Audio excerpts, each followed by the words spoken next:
Students, आज हम बात करेंगे to find formula for the sums. मतलब अगर हमारे पास एक ऐसी सीरीज हो जिसमें कि फर्स्ट टर्म जो है वो मतलब जो जीरो है इसका क्यूब हो, हर टर्म में मतलब क्यूब आ रहा है। जैसे वन है तो वन का क्यूब, इससे नेक्स्ट टर्म जो है वो टू है उसका क्यूब, फिर उससे नेक्स्ट टर्म है तो वो हमारे पास कितनी बनती है, थ्री, थ्री का क्यूब, प्लस इसी तरह सो ऑन। अगर इसमें एन टर्म्स हो तो फिर एन का भी क्यूब। अब ये एक सीरीज है और इसको मैं एक सिग्मा नोटेशन, मतलब जो एक ग्रीक लेटर है मेरे पास, उससे मैं इसको रिप्रेजेंट कर दूंगा। ठीक है, समेशन मतलब सम है ये। इसमें जो एक नया वेरिएबल इंट्रोड्यूस करा दूंगा मैं, आई। अब आई जो है और इसका क्यूब हो रहा है, मतलब आई जब मैं जीरो लिखूंगा तो जीरो आएगा, जीरो का क्यूब। जब मैं इसमें वन, मतलब इसमें अगर मैं इसको वन तक वेरी करता हूँ तो इसमें ये दो टर्म्स आ जाएंगी और इसका सम जो बनेगा जीरो का क्यूब जीरो, वन का क्यूब वन, तो जीरो प्लस वन वन आएगा। ठीक है, ये बात मैं सच कह रहा हूँ। तो अब इसमें चूंकि एन टर्म्स हैं तो हम इसको एन तक वेरी करेंगे और इसी तरह से सम होते होते हम एन तक आएंगे और एन का क्यूब। अब मैं एक बेसिकली जो यहाँ पर है, मैं एक शॉर्ट वे या एक फार्मूला निकालने जा रहा हूँ जिससे कि मैं डायरेक्ट सम निकाल सकूं। मतलब मुझसे कोई पूछता है कि अगर एन जो है वो 10 हो, मतलब जीरो से लेकर 10 तक इसकी वैल्यू हो, तो कितना इसका सम बनेगा अगर सीरीज हमारी क्यूबिक है। तो ये अगर हम इसको वन बाय वन कैलकुलेट करें तो बड़ा टाइम लगेगा हमारे लिए। इन 10 टर्म्स का सम निकालना, हर एक टर्म का पहले क्यूब करें फिर उनका सम करें, तो एक फार्मूला बना लें वो ज़्यादा ईजी है हमारे लिए। ठीक है, इसके लिए अब इसको हम ड्राइव करने जा रहे हैं। हम जानते हैं कि सीक्वेंस मतलब जो सीरीज है वो सीक्वेंस से बनती है और सीक्वेंस जो होता है वो उसमें जो डोमेन होती है वो सेट ऑफ मतलब नेचुरल नंबर भी होती है और होल नंबर। अब हमारी जो सीरीज है इसमें चूंकि फर्स्ट टर्म जीरो आ रही है इसलिए हम जीरो से बात करेंगे कि होल नंबर है, मतलब पहली हमारी वैल्यू जीरो है। और जो हमारा सम है जो कि i vary from zero to n, i cube है। ठीक है, ये जीरो पे कितना इसका सम देगा, जीरो ही देगा। ठीक है, फिर वन जब हम लिखेंगे तो वन पे जो हमारा सम बनेगा वो मतलब पिछली टर्म और पहली टर्म दोनों ऐड होकर जो आंसर आएगा वो वन बनेगा। ठीक है, जब हम एन को टू लिखेंगे तो इसका मतलब है कि जीरो का क्यूब भी, वन का क्यूब भी और टू का क्यूब भी। टू का क्यूब होता है eight, one cube one, nine plus zero, तो नाइन आ जाएगा इसका आंसर। ठीक है, फिर जब हम थ्री लिखेंगे इसका मतलब होता है कि पहली ये जो चार टर्म्स है इनका क्यूब लेना हमने। तो ये यहाँ तक तो हमने देख लिया, नाइन और 27 थ्री का क्यूब होता है। 27 में भी आप मजीद नाइन ऐड कर लें तो ये 36 बनता है। ठीक है, ये आ जाएगा। फिर इसी तरह अगर हम फोर लिखते हैं तो ये 100 बनता है। ठीक है, और फाइव लिखते हैं तो ये कितना बनता है, ये बनता है जी 225। ठीक है, 225। अब हमने एक बात समझ रखी है कि अगर हम किसी फंक्शन को बनाने जा रहे हैं, ठीक है, तो उसकी रेंज को, जो उसमें वेरिएशन आ रही है उसको हम देखेंगे कि वो कितने डिफरेंस के बाद जाके कांस्टेंट होती है। मतलब देखें, अगर ये फर्स्ट डिफरेंस पे कांस्टेंट आ जाए वैल्यूज डिफरेंस की तो ये लीनियर फंक्शन है। ठीक है, अब और अगर सेकंड पे आ जाए तो क्वाड्रेटिक फंक्शन है। अब इसमें अगर आप देखें तो वन और जीरो का डिफरेंस वन है लेकिन नाइन और वन का डिफरेंस एट है। यहाँ पर डिफरेंस आ जाएगा 27, यहाँ पर 64 और यहाँ पर 125। ठीक है, मतलब कांस्टेंट नहीं आ रहा है डिफरेंस, इसका मतलब है कि ये लीनियर फंक्शन नहीं है।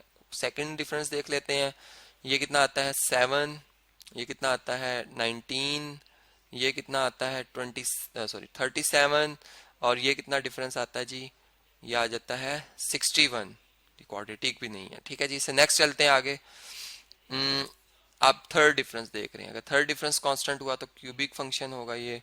इसमें 19 और 7 का डिफरेंस होता है 12, 37 और 19 का होता है 18, और 61 और 37 का होता है 24। इसका तो क्यूबिक भी नहीं है, ये तो कांस्टेंट नहीं आया। इससे नेक्स्ट देखते हैं जी, क्वार्टिक हो सकता है, मतलब डिग्री 4 वाला फंक्शन हो सकता है।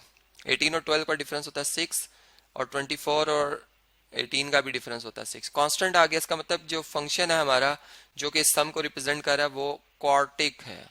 क्वार्टिक फंक्शन है, मतलब डिग्री 4 है उसकी। ठीक है, मैं with in bracket degree degree लिख देता हूँ जी 4 है। ठीक है, अब इसकी जो जनरल फॉर्म बनेगी, जैसे पोलिनोमियल इक्वेशन हम लिखते हैं ऑफ डिग्री 4, वो क्या होती है जी, अगर मैं इसमें ए बी सी कैपिटल्स में लिख रहा हूँ मैं, अगर capital A x power, sorry इसमें जो मैं वेरिएबल, चूंकि मैंने एन डोमेन में पुट करना है तो एन मेरा वेरिएबल है, तो एन पावर 4 का कोफिशिएंट है ए, एन क्यूब का क्या होगा फिर, जारी बात है बी आएगा, उसी हिसाब से हम चलेंगे। सी एन स्क्वायर का है, फिर डी एन का है, और फिर लास्ट में आ जाएगा ई।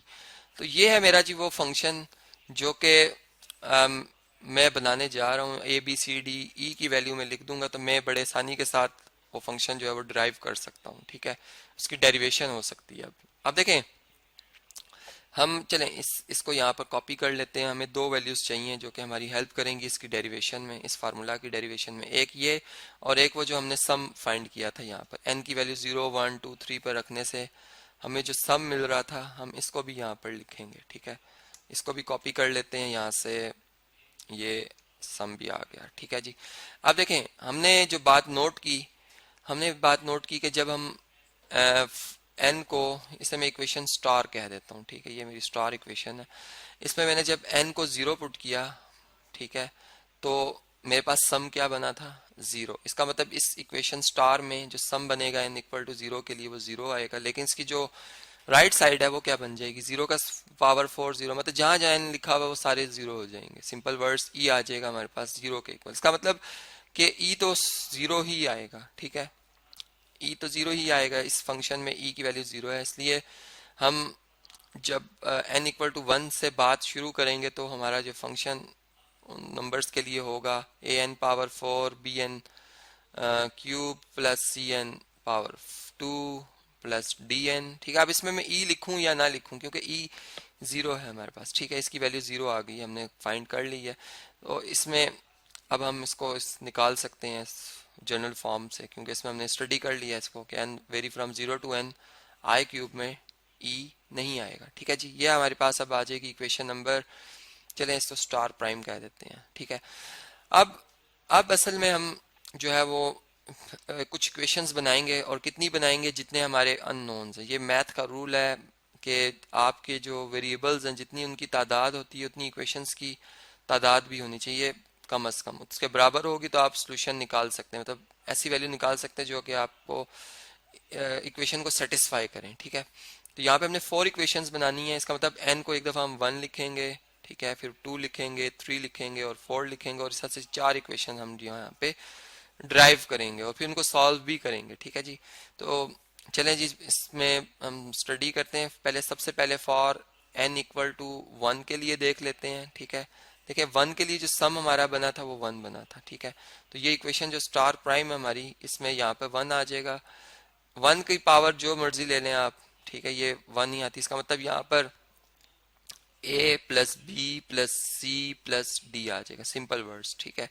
ये हमारी फर्स्ट इक्वेशन है, इसे मैं इक्वेशन नंबर 1 कह देता हूँ, ठीक है जी। इसी तरह अगर मैं n को 2 पुट करता हूँ तो मेरा सम क्या बनता है, 9, ठीक है। तो यहाँ पर चलें जी इस तरह से लिख लेते हैं, ये यहाँ से आपको नजर आ रहा होगा जी।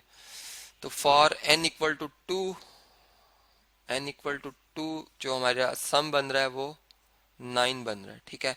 और यहाँ पर 2 की पावर 4 ले लेंगे, ठीक है। 2 की पावर 4 आप जानते हैं कितनी होती है जी, 16 होती है। 2 की पावर 3 होती है 8, और 2 की पावर 4 जो होती है वो कितनी होती है, 16 होती है, ठीक है। तो ये हम यहाँ पर लिख लेंगे 2 की पावर 4, और इसी तरह से फिर 2 का क्यूब 8। तो ये हमारे पास जो इक्वेशन बनेगी वो बनेगी 16a plus 8b plus 4c plus 2d। ये हमारी सेकेंड इक्वेशन आ जाएगी, ठीक है जी। इससे मैं वाइट कलर में ब्लॉक में बन कर रहा हूँ। इसी तरह जो n इक्वल टू 3 के लिए देख लेते हैं, फॉर n इक्वल टू 3, ठीक है। तो इसमें आप जानते हैं अब 3 के लिए जो सम बनता है वो 36 बनता है। यहाँ पर सम कितना आ जाएगा, 36 आ जाएगा। और इस तरह 3 की पावर 4 जो होती है वो होती है 81, तो यहाँ पे आएगा 81a, ठीक है। फिर इससे नेक्स्ट आ जाएगा 64b, सॉरी 27 मैंने लिख दिया, 3 का क्यूब होता है 27b, ठीक है, प्लस 9c और फिर 3d, ठीक है। ये हमारे पास आ जाएगी इक्वेशन नंबर 3। और सिमिलरली जो n इक्वल टू 4 लिखने से जो इक्वेशन आती है वो मैं यहाँ पर लिख देता हूँ, और नेक्स्ट फिर लेक्चर में हम इन इक्वेशंस को सॉल्व भी करेंगे, ठीक है। तो n इक्वल टू 4 के लिए जो इक्वेशन आती है वो आती है 256a plus 64b plus 16c plus 4d equal to 100। ठीक है, ये इक्वेशन नंबर आ जाएगी मेरी 4। और मैं अब इस नेक्स्ट लेक्चर में इन चारों इक्वेशन को सॉल्व करके ए बी सी और डी की वैल्यू फाइंड कर लूँगा।